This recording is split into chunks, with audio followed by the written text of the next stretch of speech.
முன்னாள் அமைச்சர் நேற்று பேசும்போது சொன்னார்கள், கடந்த 5 ஆண்டுகளாக நாங்கள் எப்போவுமே டென்ஷனாக தான் இருப்போம் அப்படின்னு. அதுக்கு காரணம் கதவை தட்டுறவங்க ஈடியா விஜிலன்ஸான்னு தெரியாமல் நாங்கள் எப்போவுமே டென்ஷனாக.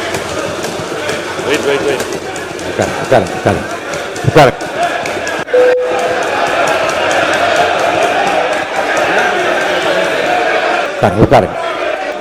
இது எனது முதல் பேச்சு. உட்காருங்க, எல்லாம் உட்காருங்க. இல்லை, கன்னி பேச்சாக இருந்தால் அது கண்ணியத்தோடு இருக்க வேண்டும். அது என்ன இல்லைங்க. உட்காருங்க. பள்ளிக்கல்வித்துறை அமைச்சர் உட்காருங்க. எடுத்தல இருங்க. மாண்புமிகு பேரவைத் தலைவர் அவர்களே, எதிர்கட்சி தோழர்களுக்கு ஒன்று சொல்லுகிறேன். அவர் கன்னி பேச்சை இப்போது பேசுகிறார். சூலூர் சட்டமன்ற உறுப்பினர். அவர் பேச்சில் ஆட்சேபனை இருந்தால் பேரவைத் தலைவர் அவர்கள் அதை ஆய்வுக்குட்படுத்தி பின்னர் பேரவைத் தலைவர் ஒரு நல்ல முடிவை தெரிவிக்கப் போகிறார். இது உங்களுக்கும் தெரியும். வார்த்தை அவர் இருங்க. உட்காருங்க. அவர் பேசிய அந்த சொற்றொடர் மட்டும் நீக்கப்படுகிறது. தொடர்ந்து பேசுங்க. தொடர்ந்து பேசுங்க. நீக்கியாச்சு. உட்காருங்க. அங்கிருந்து பேசாதீங்க, கை நீட்டி பேசாதீங்க. உட்காருங்க. தயவுசெய்து உட்காருங்க. மாண்பு உறுப்பினர். மாண்புமிகு பேரவைத் தலைவரே, இந்த லைவுக்கு முன்னால் அதுக்கு முன்னால் இது மாதிரி பேசினாக்கா பேரவைத் தலைவர்கள் அறைக்கு சென்று டெக்ஸ்டை படிச்சுட்டு எதை நீக்கலாம் எதுன்ற நிலைமைன்றது ஏற்கனவே. அப்பொழுது பத்திரிகை நண்பர்களும் அதை வெளியிட மாட்டாங்க. இப்போ அப்படி இல்லை. இப்போ உங்களுடைய கட்டுப்பாட்டில் இது லைவில் போகுது. எல்லாமே உடனுக்குடன் அப்பயே தீர்வு கண்டால்தான் இதற்கு ஒரு முடிவு வரும் மொழியை நீங்கள் பின்னாலன்ற முறை கொஞ்சம் மாற்றிக்கணும். நான் உங்களை ஆர்டர் போடுறதுக்கு எனக்கு அதிகாரம் இல்லை. ஏன்னா இந்த சட்டமன்றம் உங்களுடைய கட்டுப்பாடு தெரியும். தகவலாக உங்களுக்கு நான் சொல்கிறேன். அப்பப்பொழுது முடிவெடுத்துறது தான் சரியாக இருக்க மொழி. அது பின்னால் இருந்தாக்கா அது சரியாக வராது. இப்போது நீக்கப்பட்டிருக்கிறது. பொதுவாக நான் ஒன்று சொல்ல விரும்புகிறேன். பேச வந்த உறுப்பினர் இந்த பக்கமாக இருந்தாலும் சரி, அந்த பக்கமாக இருந்தாலும் சரி, கண்ணியத்தோடையும் சட்டப்பேரவையில் என்னென்ன வார்த்தைகளை நான் பிரயோகிக்கணும், இந்த வார்த்தைகள் மட்டும் நீங்கள் தேர்ந்தெடுத்து வார்த்தை பிரவார்த்தை மற்றவர்களை புண்படுத்தாமல், என்று அவர்கள் சொன்னபடி இது லைவாக உலகம் முழுவதும் இன்றைக்கு பார்த்து கொண்டிருக்கு. யார் எப்படி என்று நன்கு அறிந்து கொள்ள மக்களும் விரும்புகிறார்கள். அந்த வகையில் அனைத்து உறுப்பினர்களும் அந்த கண்ணியத்தை கடைபிடிக்குமாறு நான் கேட்டுக்கொள்கிறேன். உறுப்பினர் தொடர்ந்து சுகுமார் பேசலாம். எங்களை பார்த்து சொன்னார் அவர், நீங்கள் கூலாக இருக்கீங்க, உட்காந்துருக்கீங்க அப்படின்னாரு.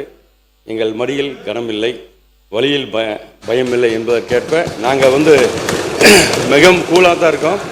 இன்றைக்கி மட்டும் இல்லை, இந்த 5 வருஷம் போய் மக்களை அடுத்த 5 வருஷம் தேர்தலில் சந்திக்கும் போது நாங்கள் கூலாக தான் இருப்போங்கிறத தெரிவிச்சுக்கிறோம்.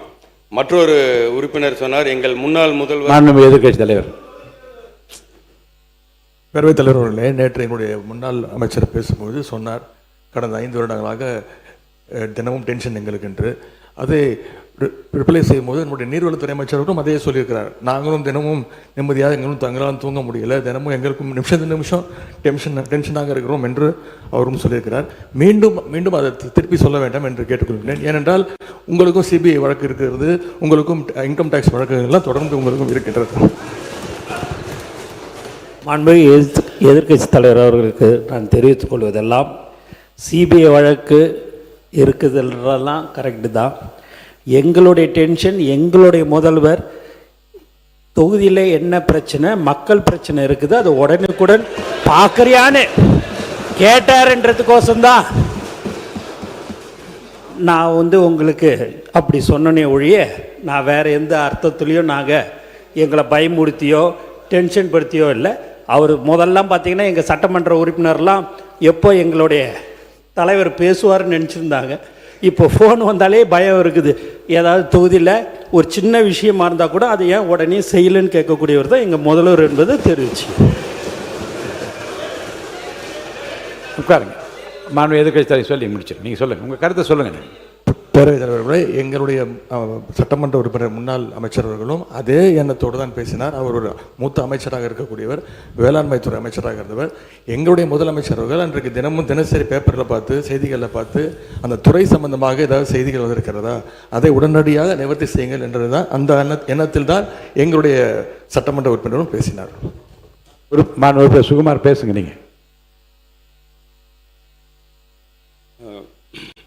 நேற்று மற்றொரு முன்னாள் அமைச்சர் பேசும்போது சொன்னார், எங்கள் முன்னாள் முதல்வர் எங்கும் இருக்கிறார், எல்லா திட்டங்களும் இருக்கார், நீக்கமர நிறைந்திருக்கிறார், எல்லா இடத்துலையுமே இருக்காருன்னு சொல்லி பேசினார். அது ரொம்ப சந்தோஷம். ஆனால் மக்கள் மனதில் இல்லை. மக்கள் மனதில் இருந்தால் மட்டும்தான் இந்த சட்டமன்றத்துக்குள்ளே வர முடியுங்கிறது உங்களுக்கும் தெரியும், எங்களுக்கும் தெரியும். அதனால் மக்கள் மனதில் இடம்பெற்றிருந்தால் இந்த பிரச்சனையே வந்திருக்காது, இங்கே வந்து உட்கார்ந்துருக்கலாம். நீ குறுக்க பேசாதீங்க.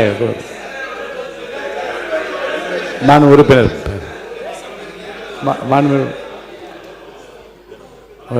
உட்கார மாண்புமிகு பேரவைத் தலைவர்களே, மாண்புமிகு உறுப்பினர்கள் கடந்த ஆண்டு ஆட்சியில் இருக்கும்போது யார் கூட சுற்றிக்கிட்டு இருந்தார் என்பது உலகத்துக்கு தெரியும். எங்களுடைய ஊரக தொழில்துறை அமைச்சர் ஐபி குடன் அவர் கூட இருந்தார், பழகினார் இருந்தார். ஆனால் நாங்கள் படுற டென்ஷன் அவருக்கு தெரியும். நாங்கள் எதுக்காகனா மக்களுடைய பிரச்சனைகளை அன்றாடம் பார்க்க வேண்டும், அமைச்சர்களும் சட்டமன்ற உறுப்பினரும் இருக்க வேண்டும் என்று எங்களுடைய தலைவர் அவர்கள் கூறிய அனுப்பினேன். நாங்கள் பண்ணிடுறோம். அதுபடி எங்கள் திட்டமும் மக்களுக்கு செல்ல வேண்டும். கிட்டத்தட்ட இப்போ யார் மனதிலே இல்லைங்கிறார்.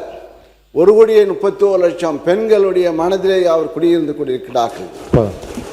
அதே போல் இப்போ இங்கே புதுமை பெண் திட்டம் விளக்க வேண்டாம்.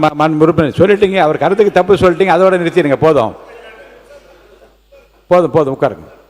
உறுப்பினர் கருத்து சொல்லுகிற போது ஒரு கான்ட்ரவர்சி இல்லாமல் நீங்கள் முடிச்சிருங்க. ஏன்னா நீங்கள் சொல்லுகிற போது மிகப்பெரிய திராவிட பாரம்பரியத்து குடும்பத்திலிருந்து வழித்தோன்றலாக இருக்கின்றீர்கள். அந்த கண்ணியத்தையும் கௌரவத்தையும் காப்பாற்ற வகையில் நீங்கள் தொடர்ந்து பேச வேண்டும் என்று நான் கேட்டுக்கொள்கிறேன். இல்லை, இப்போ ஒருத்தர் அங்கே பின்னாலன்னு சொன்னாங்க, நீ எங்கே? அதில் முன்னாடிலாம் வேண்டாம், என்னை பார்த்து எனக்கு நீங்கள் பதில் சொல்லுங்கள், தொடர்ந்து பேசுங்க. இல்லை, நான் இருந்த திமுக தான் இல்லைன்னு நான் சொல்லலை.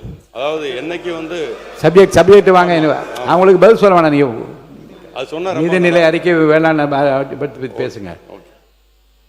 நான் எல்லாத்தையும் என்னை விட ஒரு வயசு பெரியவங்களாக இருக்கிறதுலேருந்து எல்லாத்தையும் நான் மதிக்கக்கூடியவங்க தான்.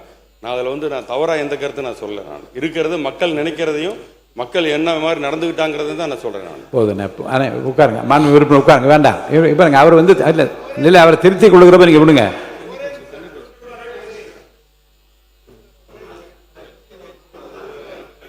கொடுங்க. உறுப்பினர் அவர்கள் சொன்னார், கடந்த கால ஆட்சியினுடைய முதல்வர் மக்கள் மனதிலே இல்லை என்றெல்லாம் சொன்னார்.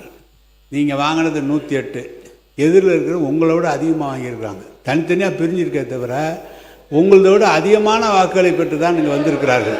எனவே நீங்கள் அதிமுக நான் 79 72 இடங்கள் இருக்கிறது. அவை முன்னவர் அவை 72 இருங்க, ஒரு நிமிஷம் நான் சொல்லிடுறேன், நீங்கள் சொல்லுங்கள். நான் சொல்லிடுறேன். நீங்கள் வாங்கிய வாக்குகள் 108 இடம், 35% அங்கே வாங்கியிருக்கிறது கூட வாங்கியிருக்காங்க. தனித்தனியாக பிரிஞ்சிருக்கு. எங்ககிட்ட இருக்கிறவங்க தான் உங்ககிட்ட வந்து ஆதரவு தெரிவிச்சிருக்காங்களே தவிர எங்கள் தலைவர் எப்போதும் மனதில் இருக்கிறவர், எப்போதும் மக்கள் இருக்கிறவர். நீங்களே சொன்னீங்க, ஐயா தந்தை பெரியார் அதற்கு பிறகு தொடர்ந்து திராவிட இயக்க கொள்கையில் இருந்துதான் வந்தவன் என்று.